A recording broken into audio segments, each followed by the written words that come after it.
Onome later served as Chief State Counsel in the Legal Drafting Department of Nigeria's Federal Ministry of Justice, shaping laws passed by the National Assembly and drafting statutory instruments. In 2008, Onome transitioned to international service under the Nigeria-Gambia Bilateral Agreement. As a technical assistant and later parliamentary counsel in the Gambia, he mentored legal officers, drafted bills, and played a pivotal role in legislative processes. His contributions profoundly impacted legal systems in both nations. He worked there for 16 years until he passed. Family and personal life. Beyond his professional accomplishments, Onome was a pillar of love and strength to his family.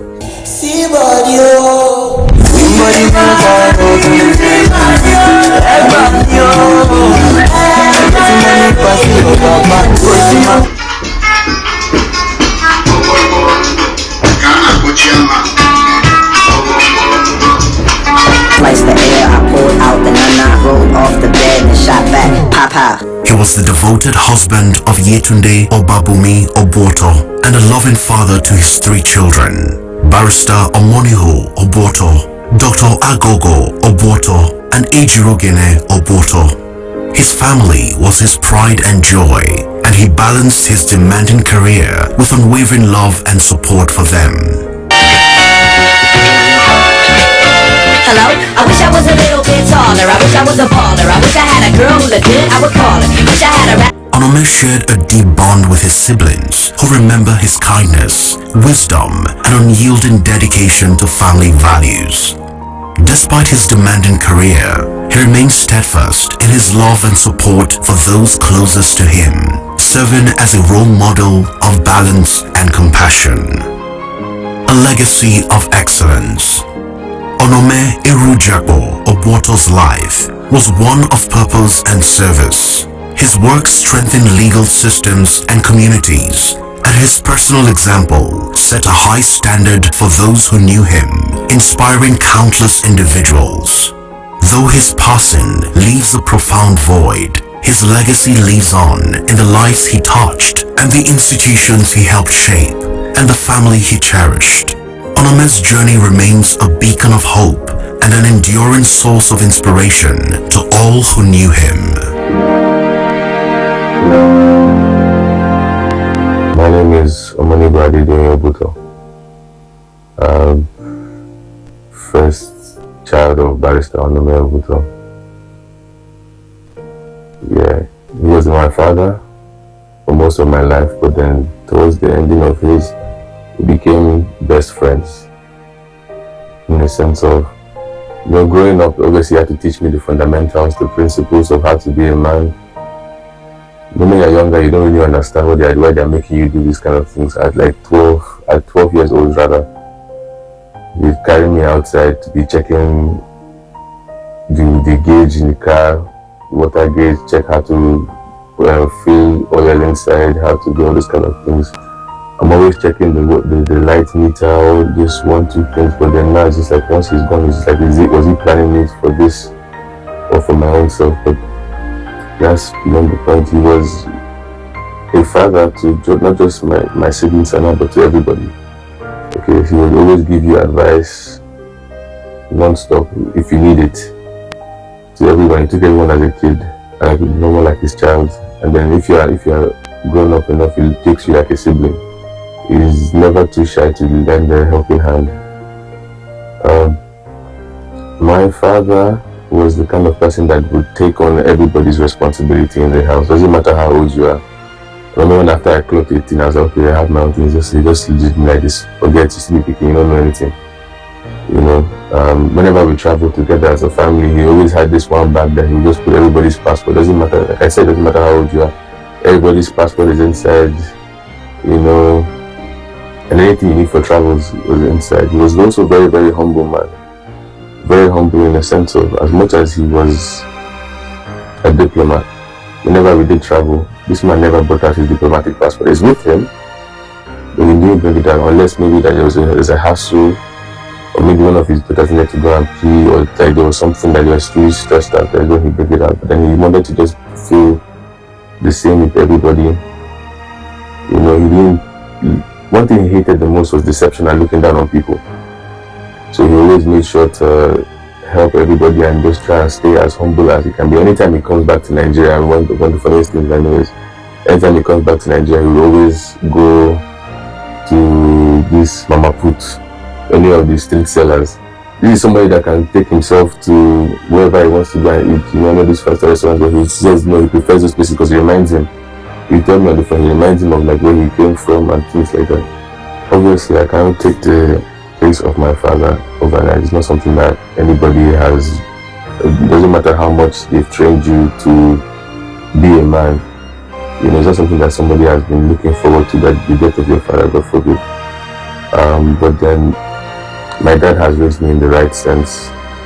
You know, all those things that, you know, when I was younger, I looked at it like this punishment. That why is it only me? The girls are inside. You know, why is it me that has to do this and do that? I'm sure it was preparing me to be the man of my own household. You know, but then it doesn't change anything because they're still my family. And then all I can do now is just take the legacy that he has left behind and then make him proud with that. So I will always stand with my mom and my sisters. It's them first before anything else. Like, that's just it. Thank you. Onome is a very loving brother, ever caring, ever gentle. He's a father figure in the family. Selfless, always making the calls, sending the chats, looking out for everyone, making sure everybody is fine, everybody is doing well. He's someone who very well miss within the family. But Onome, we miss you and you've always been in our hearts. I'm so heartbroken right now. I can't believe I'm doing this for Onome. I can't believe it. He was like the other brother that I never had. Always available for me to talk to. Always caring. We love you so much, Onome. But we know that God loves you most. Continue to rest in the bosom of the Almighty. I'll forever miss you, bros. Uncle Onome, saying I'm heartbroken by this news is beyond an understatement. For all my life, I've known you as Big Daddy because you have been an uncle and mom. You have always been caring, loving, supporting, and you always carry one of the brightest smiles on your face. You just have a way of lightening everyone's mood, whether it's by phone call, text, or face-to-face. You're going to be greatly missed, and there is nothing and there is no one that can replace who you were and still act us as a family. We love you so much and we trust that you are in a better place. Rest in peace, Uncle. Rest in peace, bros.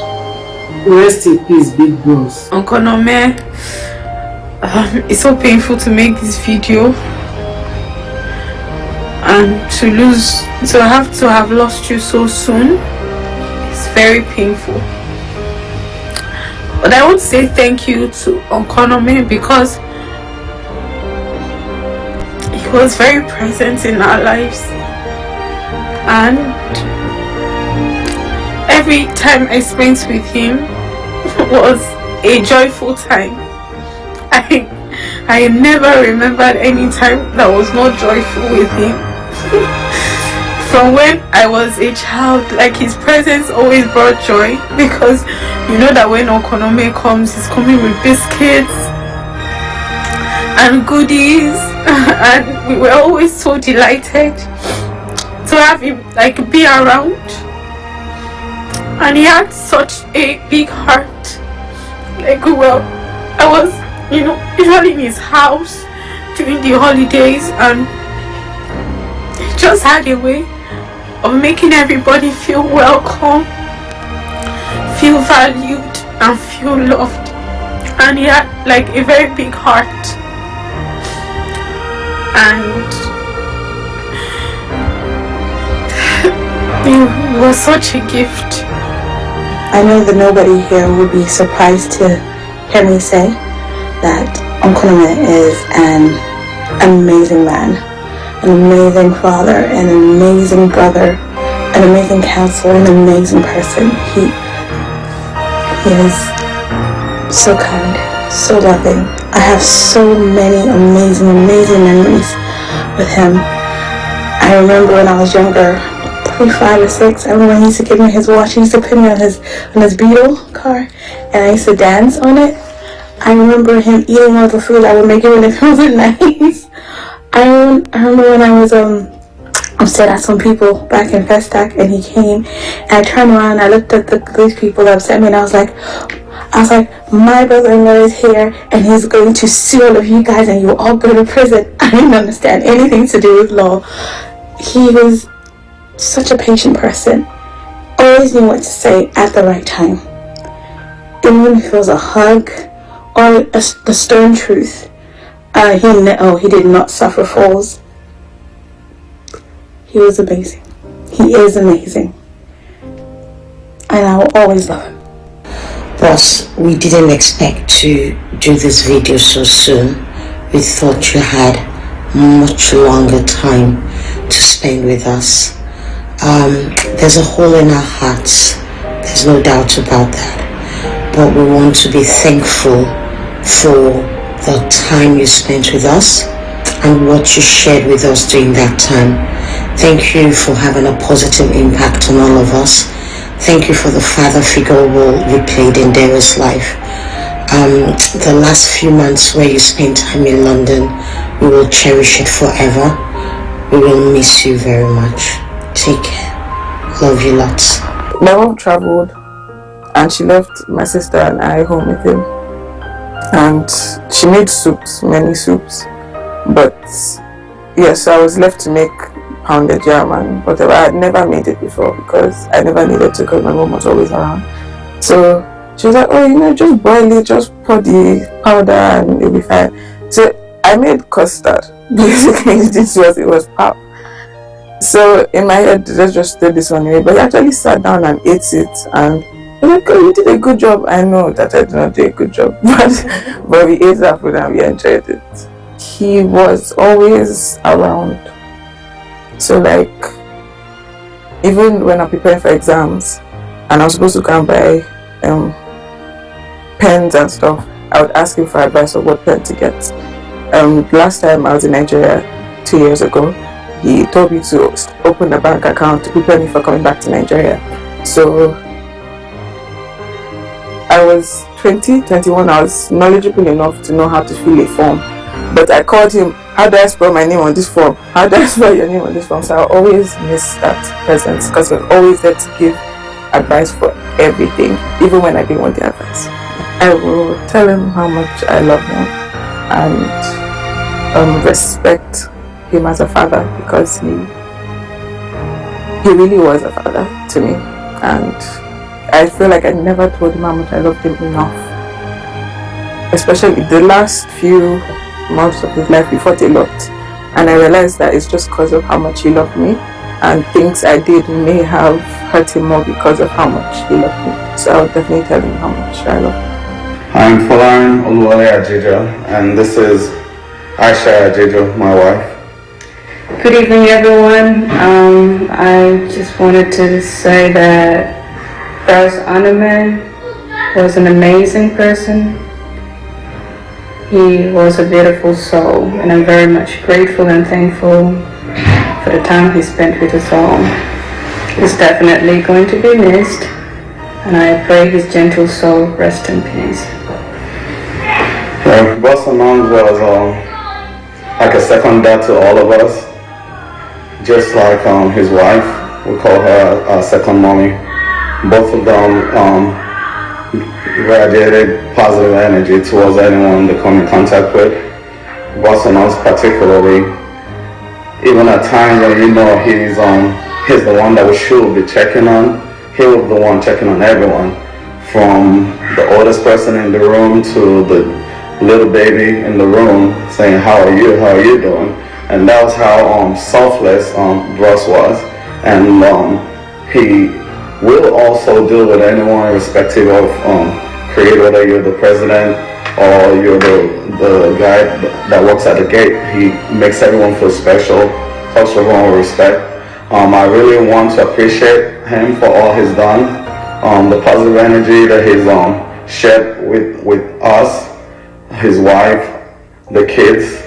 I know it's difficult, it's a difficult time for all of us, but we just have to appreciate what he's done and what he's left us. As long as we look at Omo, we look at Agogo, look at Adriel, look at Yetunde. We know Barrister Onome lives forever, and he's going to be with us here forever. We've all gained a guardian angel, and I'm going to particularly miss some of those times when you'll get that call and he'll like, congratulations, that's not win. And I know those calls won't come again, but I love you, bros. We all love you. We know we all gained a guardian angel, and you will be forever, forever, and ever in our hearts. You live forever. You live forever. Where do I even begin? Uncle Onome,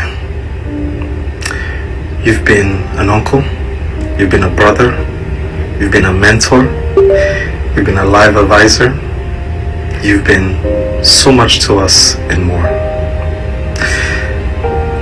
I have fond memories of not so long ago in the 90s, before you married my beautiful sister, when you drive your Volkswagen Taurus car to come see us in Festac, and we'll be so excited because we knew Uncle Onome was coming with jokes, he was coming with gifts, he was coming with biscuits and all of that for us. And you created a loving space for us in your home, and although you've departed this world, you will always live in our hearts. And we love you and we miss you dearly. May your gentle soul rest in peace. I feel like if I started talking about who my dad was, we would finish the whole video. My dad was a funny, present man. Like my sister said, he was always there. There was no time that I would call him that he wouldn't answer, or that he would know my school schedule because we were in different places, and he would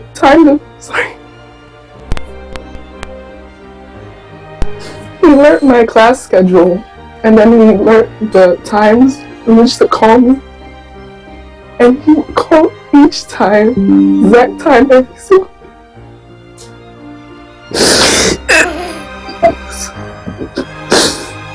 I just wish that I spent more time on those calls.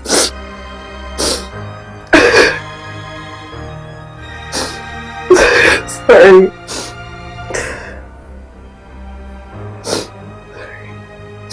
It was very intentional.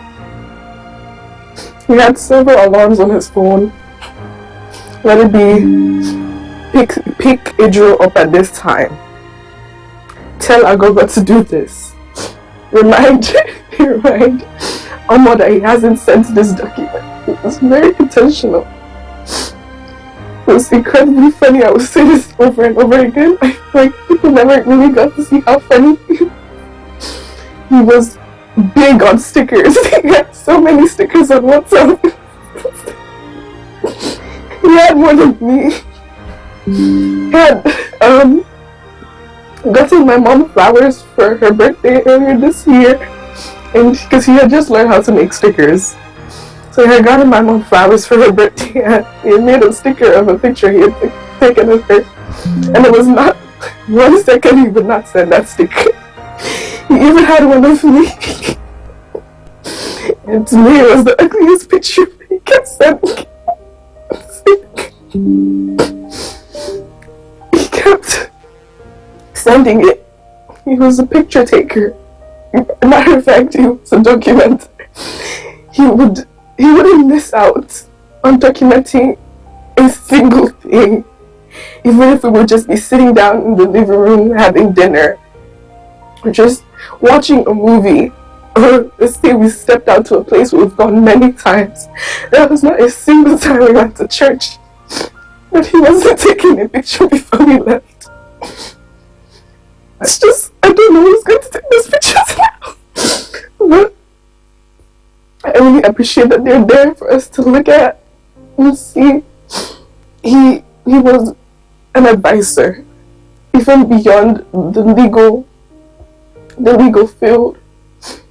It was not, he was basically like my personal AI. It was like any question that I didn't know who to ask, or who I didn't feel comfortable asking, I would easily go to my dad. He would always have the answer. I love you, Daddy. And I really miss you.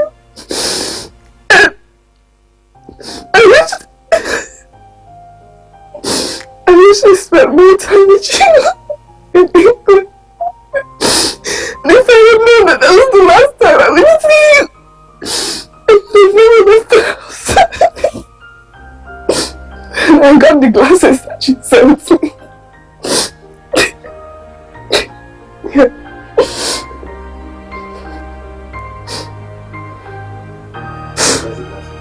I couldn't bring them. I didn't want to bring them. He had wrapped them up and said,